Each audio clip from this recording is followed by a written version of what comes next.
अस्सलाम वालेकुम नाज़रीन, दामान टीवी से मैं हूं तैमूर इकबाल। नाज़रीन, हमें ज़िंदगी में तो सुकून हासिल नहीं है, लेकिन मरने के बाद भी जो सूरत हाल है इस वक्त डेर इस्माइल ख़ान के तमाम कब्रिस्तानों की, उससे आज आपको आगाह करते हैं। इस वक्त मैं कब्रिस्तान कोटली इमाम में मौजूद हूँ और इससे पहले हमने हाफ़िज़ खैर मोहम्मद का जो कब्रिस्तान है उसका भी विज़िट किया, वहाँ भी सूरत हाल देखी। तो नाज़रीन, लातादाद जो कब्रें हैं वो गिर चुकी हैं, चूँकि बारिशें बहुत ज़्यादा आई हैं और यहाँ के जो इंतज़ामात हैं, जो सीवरेज सिस्टम है उसकी वजह से ये सारा मामला हुआ है। ये जिस तरह से कब्रें गिरी हुई हैं आप फुटेजेस में देख रहे होंगे, आपको आज दिखाएंगे और असल में बताएंगे कि इसकी वजह क्या बनी कि किस तरह से ये कब्रें जो है वो टूट रही हैं। तो मेरे साथ कुछ शहरी भी मौजूद है, यहाँ पे आए हुए हैं। अस्सलाम वालेकुम जी। वालेकुम सलाम जी। जी बताइएगा कि आप भी यहाँ मौजूद हैं, तो क्या सूरत हाल है, ये लातादाद कब्रें जो है वो गिर चुकी हैं, ये कैसे गिरी हैं? ये सबसे बड़ी जो नालायकी है ये कोट जमाम हुसैन के जो इंचार्ज हैं और दूसरा TMA की नालायकी है।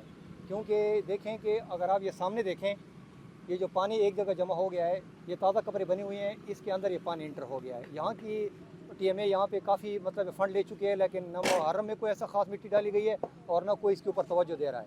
क्योंकि हमारे जो प्यारे हैं जो इस दुनिया से जा चुके हैं, उनकी ये बहुत बड़ी तौहीन है कि ये मिट्टी जो है ना यहाँ पे डाली जाए और ये लेवल बराबर किया जाए ताकि लोगों की तकलीफ़ ना हो। अब ऐसे लोग हैं कि उनके बच्चे परदेसी हैं, वो कोई कराची में है, कोई गुजरांवाला में है, कोई लाहौर में है, वो नहीं अटेंड कर सकते, कब्रिस्तान नहीं आ सकते, 2-3 महीने में आते हैं।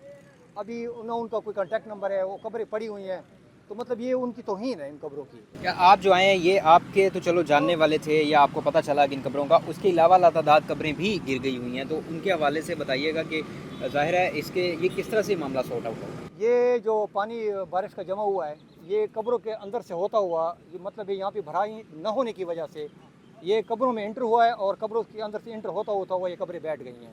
अब ये मेरे आप देखें नीचे, ये 4 कब्रें बैठी हुई हैं। अब ये लावारिस कब्रें हैं, पता नहीं कि कौन रिश्तेदार हैं, कौन यहाँ पे उनके मतलब संभालने वाले हैं, कौन कौन वारिस है, इनका कोई पता नहीं है।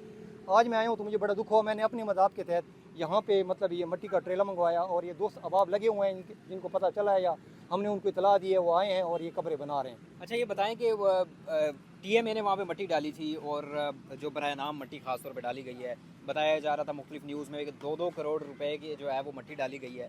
उस मिट्टी का कोई फ़ायदा हो रहा है? वो किस एरिया में डाली गई? हमें नज़र नहीं आ रही, पर बात यह है कि यहाँ पे जो इन्होंने रेत की कोई 5-7 ट्रालियाँ पड़ी हुई हैं जो अभी भी नज़र आ रही हैं, और तो हमें कुछ यहाँ नज़र नहीं आ रहा। दूसरा जो वासा का जो कह रहे हैं, ये 6 फुट उससे ऊपर नाला है और उसके ऊपर स्लेटें हैं और वो रोड का पानी भी सारा इसी कोटली इमाम हुसैन में आ रहा है। मतलब है कि ये कब्रों के लिए एक मसला बन रहा है, लोगों के लिए एक मसला बन रहा है। ना ख़वातीन आ सकती हैं, ना बच्चे आ सकते हैं। तो ये गवर्नमेंट को चाहिए, TMA को चाहिए कि इसकी भराई करें, क्योंकि या मतलब कोटली इमाम हुसैन के जो इंचार्ज हैं उनको चाहिए कि यहाँ आके इनका विज़िट करें और यहाँ का ये जो मसला है हल करें लोगों के लिए, ताकि यहाँ लोगों के जो प्यारे हैं इनकी तौहीन ना हो मज़ीद। नाज़रीन, अलमिया ये है, आपने सूरत हाल देखी कि यहाँ पे ज़िंदा इंसानों को तो दूर, मुर्दों को भी नहीं बख्शा जाता और यहाँ पे जो कब्रें गिरी हैं इसका ज़िम्मेदार बज़ाहिर हमारा वासा और TMA है, जिनके इस तरह के गंदे इंतज़ामात की वजह से, नाअहलियों की वजह से इस तरह के हालात जो है वो आपने देख लिए हैं। और नाज़रीन, ये मुतअद्दिद कब्रें गिरी हैं, तो आपसे सबसे पहले गुजारिश भी है कि अपने प्यारों की कब्रों को खुद देखें, वरना ये जो इंतज़ामिया है इनकी जो नाअहलियाँ हैं, जिस तरह से इनका चेक एंड बैलेंस है, ना ही इन्होंने नाला सही से बनाया है, उस नाले का इस कब्रिस्तान को क्या फ़ायदा हो रहा है कि जब वहाँ से पानी का सीवरेज का पानी नहीं निकल रहा या बारिश का पानी नहीं निकल रहा, एटलीस्ट इसकी 4 दीवारी देनी चाहिए थी ताकि इसको मुकम्मल तौर पे सिक्योर बनाया जा सके, इधर उधर से पानी इसमें ना एंटर हो सके। तो कम से कम हमें जो कब्रें हैं उनका तो ख्याल रखना चाहिए। यहाँ भी 2-2 करोड़ की मिट्टी डाली गई, आपने दीगर हमने न्यूज़ देखी, अखबारों में ये बात आई, 2-2 करोड़ रुपया आपने ये जो कुछ जगह है करप्शन करने की, एटलीस्ट इतना तो इंसान को यार सेंस होना चाहिए, कुछ रहम कर लें इस आवाम पर।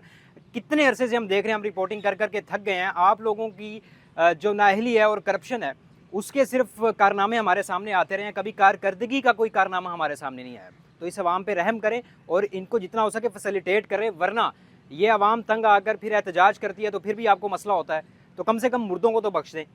खैर, अपना फीडबैक ज़रूर दीजिएगा। दामान टीवी को आप यूट्यूब और फेसबुक पे जाके, यूट्यूब और टिकटॉक पे जाके भी फॉलो कर सकते हैं, इंस्टाग्राम पे भी जाके फॉलो कर सकते हैं, वहाँ पे भी हमारे अकाउंट्स चैनल मौजूद है, तो वहाँ से भी आपको अपडेट्स मिलते रहेंगे। ये थी आज की रिपोर्ट। अपना बहुत सा ख्याल रखिएगा। अल्लाह हाफ़िज़।